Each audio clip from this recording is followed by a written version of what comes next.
Todos los compañeros tienen el deber de desarrollar los temas expuestos y relacionarlos con las circunstancias actuales. Debemos persuadirnos que la actualización doctrinaria es una tarea colectiva, asumida y realizada por todos, desde la base a la conducción. Para facilitar la total comprensión de los temas expuestos, la proyección puede interrumpirse, volverse atrás o repetirse cuando los compañeros lo estimen necesario. Importa, sobre todo, relacionar los temas con las circunstancias presentes y estimular la participación. Cada uno tiene ideas y experiencias valiosas que aportar.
La guerra por la definitiva independencia argentina es una guerra que todavía no ha concluido. San Martín, Rosas, Las Montoneras son apenas momentos victoriosos en esa guerra liberadora e inconclusa. Una guerra en la que cambiaron los nombres de los protagonistas, pero en la que no se modificó el carácter de la misma. Pueblo y antipueblo, patria y antipatria, se mantienen aún como antinomias irreductibles.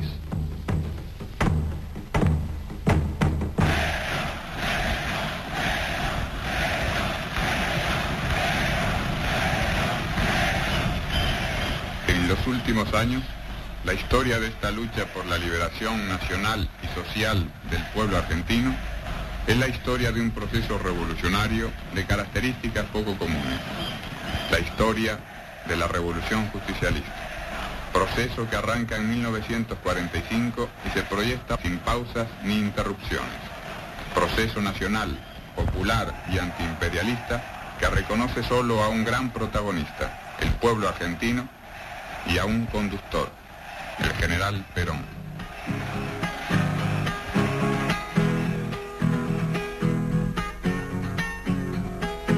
Las notas sobre actualización política y doctrinaria son las indicaciones básicas que el general Perón hace y a diversos encuadramientos del movimiento a los efectos de profundizar la actual etapa de la revolución justicialista hacia la toma del poder.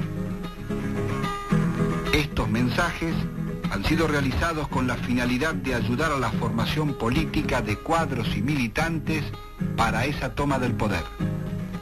Por lo tanto, cada proyección no es otra cosa que parte de una sesión de estudio, de discusión y de trabajo, es decir, de actualización política y doctrinaria. Para facilitar la total comprensión de los temas expuestos, la proyección puede interrumpirse, volverse atrás o repetirse cuando los compañeros lo estimen necesario. Importa, sobre todo, relacionar los temas con las circunstancias presentes y estimular la participación de todos los compañeros. Cada uno tiene ideas y experiencias que aportar.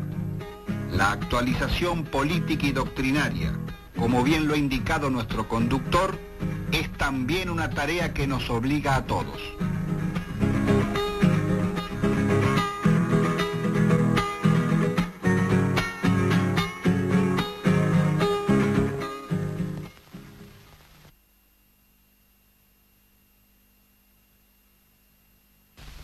La concepción justicialista, que nace en 1945, es una concepción simple, con una base filosófica firme y que obedece a un concepto cristiano y humanista de la política.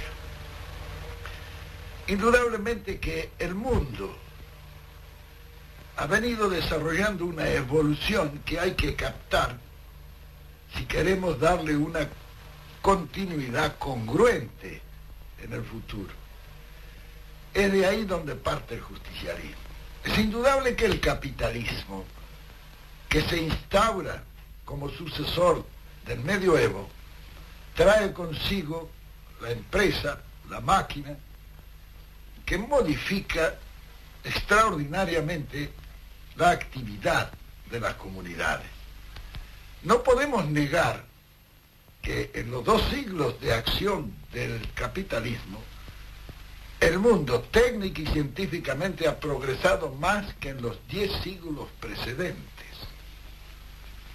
Aunque indudablemente ese progreso ha gravitado sobre las espaldas de los pueblos que han vivido sacrificados y miserables durante esos 2 siglos. Llegamos a este momento en que se ha producido una gran revolución con aspiraciones de ser revolución mundial, la revolución rusa, y que un sinnúmero de revoluciones han explotado en el mundo como reacción contra ese sistema que impone el sacrificio de los pueblos para el avance científico y técnico de la humanidad. Indudablemente que hoy los pueblos están muy esclarecidos en razón de los medios de comunicación, de la televisión, la radio, los diarios, las revistas, en fin. Eso ha esclarecido a las masas populares, que han llegado a darse cuenta de que se prepara para el futuro otro sacrificio semejante para también obtener un progreso parecido. Y ya no quieren los pueblos que eso se realice sobre el sacrificio, el dolor, el hambre y la miseria de ellos. Así es como nosotros lo concebimos. Entonces es necesario que ofrezcamos a los pueblos la posibilidad de que trabajen felices, con un grado suficiente de dignidad, para un progreso técnico y científico de la humanidad, que quizás no sea tan grande como el que ha venido asegurando el capitalismo, pero por lo menos que no sea sobre el sacrificio de nadie. Pueblos felices trabajando por la grandeza de un mundo futuro, pero sin sacrificio y sin dolor, que eso es lo humano, que eso es lo natural y que es también lo científico. Entonces debe haber una tercera posición, que es la que concibe el justicialismo, donde el hombre, en una comunidad que se realiza, pueda también realizarse él como ente humano. Esa es la verdadera concepción justicialista, que hace 25 años lanzamos nosotros en forma de una tercera posición, que cayó aparentemente en el vacío, pero transcurrido esos 25 años, las 2/3 partes de los habitantes del mundo y sus comunidades están pujando por colocarse en esa tercera posición, tan distante de uno como del otro de los imperialismos dominantes. Lógicamente, el tercer mundo está en tercera posición. La evolución de la humanidad siempre ha ido hacia integraciones mayores, del hombre a la familia, a la tribu, al estado primitivo, al estado feudal, la nacionalidad que hemos vivido los de mi generación. Ahora ustedes vivirán la etapa que sigue, el continentalismo. Y es posible que sus nietos, sus bisnietos, lleguen a la futura y última integración, que es el universalismo, como aspiración de una humanidad realizada. Si nuestra liberación es inseparable de la liberación continental, debemos coordinar también esta lucha con la de Asia y África. ¿Es esta lucha del tercer mundo la que puede universalizar la liberación del hombre? Natural es el tercer mundo. Y hoy, nosotros, los que trabajamos dentro de esta línea, estamos en el tercer mundo. Y trabajamos en el tercer mundo y estamos conectados, todos los dirigentes populares de América estamos conectados con ese tercer mundo, como estamos conectados con la idea de la liberación del continente. Y trabajamos para eso. Y creemos que la juventud, que la gente del futuro debe aferrarse a esa posición, porque esa será la posición del futuro. Esta concepción o digamos esta vocación independentista y liberadora es también continuidad de las viejas vocaciones nacionales de la guerra patria. Es natural en nuestro país, no es un secreto para nadie, que el imperio inglés se fundó sobre los despojos del imperio español. Nosotros, colonia española, pasamos a ser colonia inglesa. Por eso en la Argentina ha habido una línea anglosajona y una línea hispánica. La línea hispánica ha sido la que siguió con la idea independencista. La otra es la línea colonial. Y en nuestro país la línea nuestra es la línea de, diremos, de la primera junta, que era independencista, Rosas, que defendió eso, Irigoyen, que fue otro hombre que defendió también, y Perón. Todos los demás gobiernos argentinos han pertenecido a la línea anglosajona y la han servido de una manera directa o indirecta. De manera que todo esto tiene una continuidad histórica en el mundo, pero tiene también en cada país una continuidad histórica, porque los países están viviendo el reflejo del resto del mundo. Ya en el año 1949 dije, con motivo del Tratado de Complementación Económica, que tenía por finalidad constituir una comunidad económica latinoamericana con fines de integración continental, que el año 2000 nos encontrará unidos o dominados. Pero han pasado los años y hoy vemos auspiciosamente surgir revoluciones salvadoras en varios países hermanos del continente. Cuba, Chile, Perú son dignos espejos en los que han de mirarse muchos otros latinoamericanos que luchan por la liberación. Ahora es preciso que sin pérdida de tiempo se unan férreamente para conformar una integración que nos lleve de una buena vez a constituir la patria grande que la historia está demandando desde hace casi 2 siglos y por la que debemos luchar todos los que anhelamos que nuestros actuales países dejen de ser factorías del imperialismo y tomen de una vez el camino de grandeza que nos corresponde por derecho propio. El futuro de un mundo superpoblado y superindustrializado será de los que dispongan de mayores reservas de comida y de materia prima. Pero la historia prueba que tales reservas son solución solo si se las sabe y se las quiere defender contra el atropello abierto o disimulado de los imperialismos.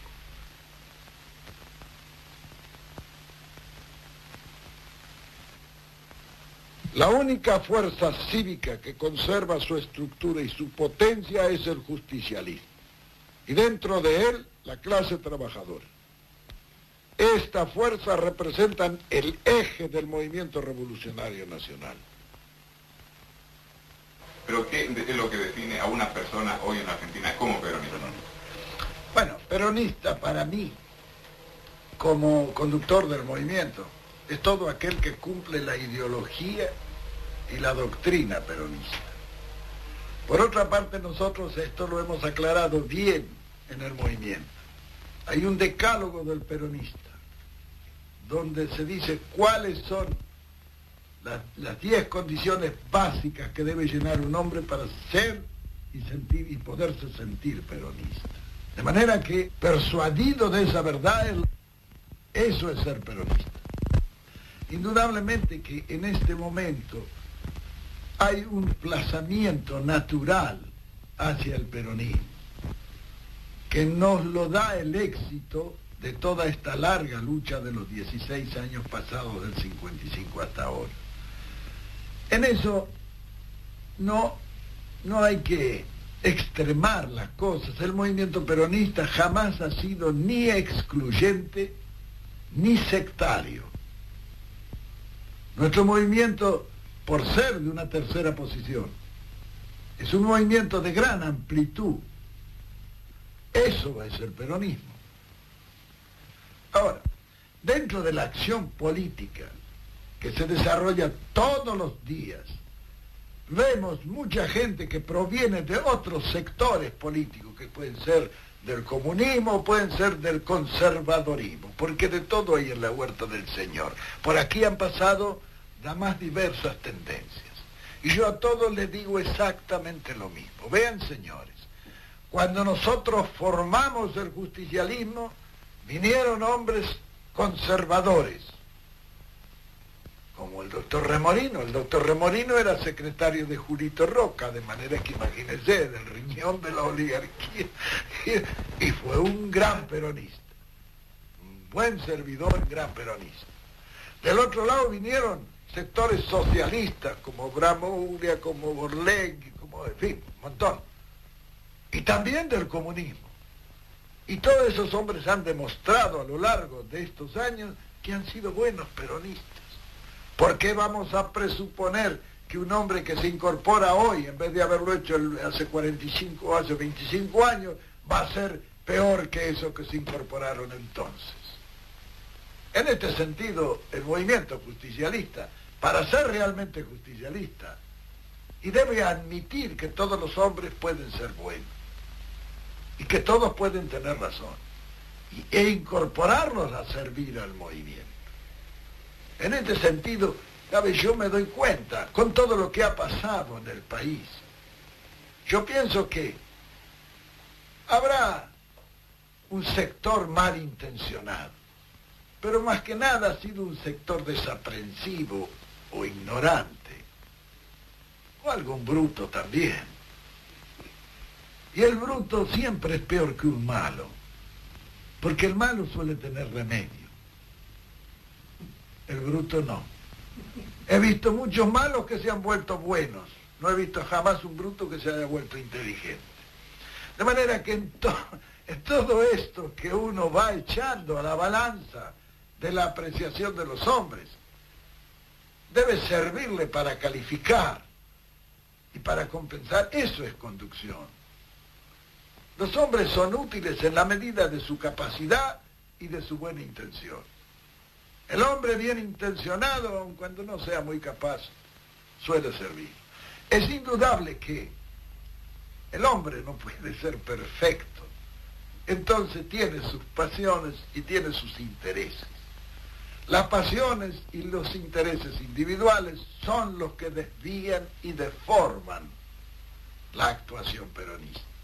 Porque no podemos pedir que en cada peronista haya un santo o un héroe. Eso no sale todos los días. Es bastante con que sea un hombre con sentido y con sentimiento peronista. Es lo más que podamos exigir.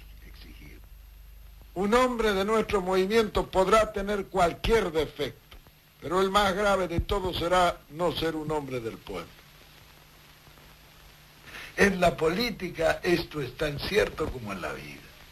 En consecuencia, todas esas condiciones son las que debe reunir un peronista o un justicialista. El movimiento peronista es de todos los que lo formamos y defendemos.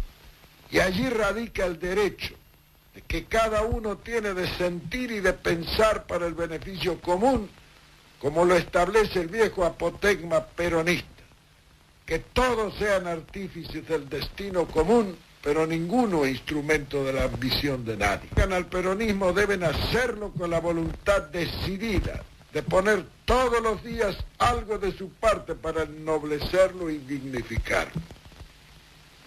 Eso es, en pocas palabras y en una gran síntesis, el movimiento justicialista.